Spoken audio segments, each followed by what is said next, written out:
अस्सलाम वालेकुम। आज मैं आप लोग को ये बताना चाहता हूँ कि कीमियागरी में जो पीपल की राख है, जो पीपल की लकड़ी की राख है, उसका किरदार इंतहाई इम्पोर्टेंट है। इतना इम्पोर्टेंट है कि उसकी अहमियत बताऊँ कि दुनिया जहाँ का कोई ऐसा नुस्खा, कोई ऐसी इक्सीर, कोई ऐसा कुश्ता जो किसी बूटी से ना बन रहा हो, लेकिन आप पीपल की राख में उसको मुख्तलिफ़ तरीक़ों से बना सकते हैं। जिसकी मैं एक सादा सी मिसाल यहाँ पे देता हूँ।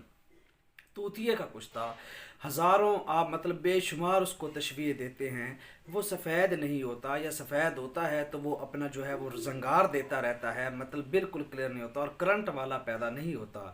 तो दुनिया में सिर्फ एक जड़ी बूटी ऐसी है, पीपल की राख, जिसमें कुश्ता तूतिया बारंग सफ़ेद आप हासिल कर सकते हैं और वो कभी भी काला नहीं होता। तो दुनिया जानती है कि सफ़ेद तूतिए का कुश्ता की क्या अहमियत है और उसका करंट होना क्या अहमियत रखता है। तो सिर्फ एक ही वाहिद तरीका है, पीपल की राख, जिसमें आप कुश्ता तूतिया जो है वो सफ़ेद कर सकते हैं और एक अनजान बंदा भी बना सकता है। शुक्रिया।